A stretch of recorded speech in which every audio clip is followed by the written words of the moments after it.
David, your thoughts on today's 0-0 draw here at Windsor Park? But obviously being so raw so quickly after the game, hugely disappointed that we didn't find a way.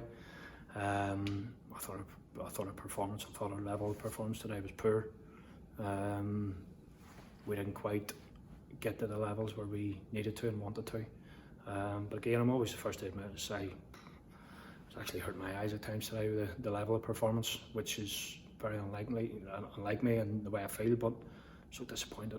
There was times when we should have done a little bit better. We didn't. We didn't create the chances that we wanted, and when we did put it in the ball, there was no anticipation. There was nobody gambling for a mistake or picking loose balls or second balls up. We didn't do enough of that today, and that's why we didn't win the game. I thought our effort was there. Considering we put so much into the game against Larne on Tuesday, we didn't have, as everybody knows, the changes that we probably would have wanted and needed on the bench today to maybe come off the bench and maybe go and win us the game. And that's not being disrespectful to the squad, the team that started and the squad that we have, but you're lacking sort of maybe a little bit of sort of experience, sort of cutting edge to come on and maybe somebody to go and pinch the goal for you, which would have ended with hopefully us winning the game, but we didn't do that today.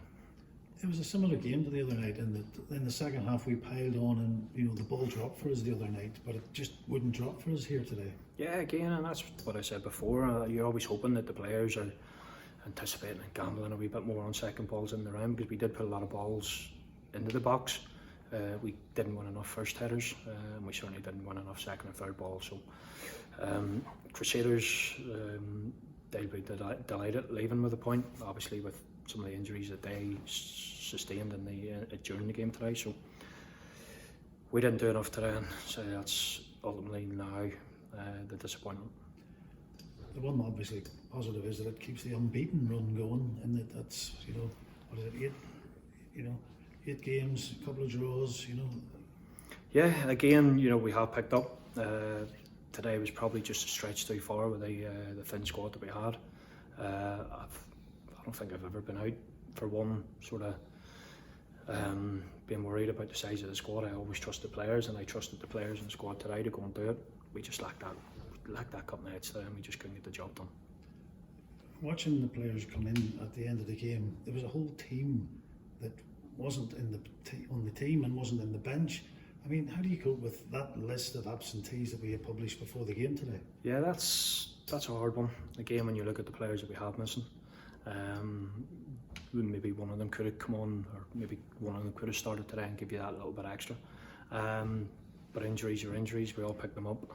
We've had over 30 games now, 32, 33 games or whatever we played. So the disappointing thing is, with 2 or 3 players in there basically haven't contributed any minutes. We can't get them right, and hopefully in the coming weeks, and certainly the weeks ahead with the big games that we have ahead, we can get some of them on the pitch and available for us. But a young Liam McStravick come on today. I thought he was good when he came on. He gives a little bit of a bright spark, which I knew he would. But not winning the game today, when the changes that they made and some of the play that we had and some of the attacking momentum and coming off the back of a little bit of momentum over the last number of weeks, it's disappointing. A long list of injuries, and then Stevie Fallon goes down injured in the first half. Yeah, at times you couldn't make it up, and again Stevie gives you legs and energy. So to see Stevie going down, it looks as if I don't know whether he slipped into the Crusaders defender or whether he slipped on the pitch, but he certainly picked up a knee injury and will be assessed over the coming days, and hopefully it's not too serious, because he's been out with a hamstring injury, which is, you don't always want Stevie out missing any games, but hopefully his knees to be assessed over the weekend, then a little bit better going forward. After 8 games in November, you have now the luxury of 7 days before the next game, and 7 days for the pitch to be improved on as well. Yeah, again, I spoke to a press in there, and one of the first questions was what happened with the pitch. And again, I don't want to sound as if our performance should have been better, could have been better. I spoke to a couple of people from Larne on Tuesday night, and one of the first questions that they said was the state of the pitch. Obviously it's gradually got worse, and my frustration again is that normally Northern Ireland play in October or November, and the pitch is maintained to a very high standard. And I don't think there'd be too many excuses, because there's been a lot of hot, humid weather over the last couple of months. We haven't used the pitch as much as possible. We've stayed off it to try and maintain it. So the duty of care, again, my argument is, if there had been probably an international game in and around the game, would the pitch be of that quality?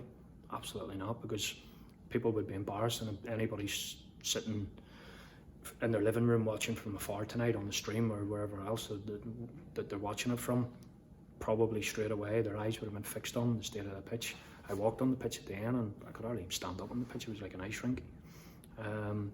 That's not taking away the performance, but you always want people, because again, as a club, we try and do everything to maintain the pitch, to keep the pitch in better order. And for whatever reason, at the minute, people have taken their eye off the ball, and the pitch has basically become the people watching the game. That's our national stadium. People will be basically laughing at the state of the pitch. 7 days till Carrick Rangers. They've already beaten us, and a tough challenge next week. And obviously E2 comes back after suspension, and you'll want to try and get a few more back if possible. Yeah, Carrick have already caused us problems. Stewardy, being an ex-player here, understands what the club's all about. I think the 3, 4, 5 maybe excellent field players. So again, they'll want to come, they'll want to play, they'll want to put on a performance. We'll need to do better than what we did today. It would be helpful if we could get 1 or 2 back. That's obviously a given. So we'll see how that goes during the week. All the best for next Saturday, David.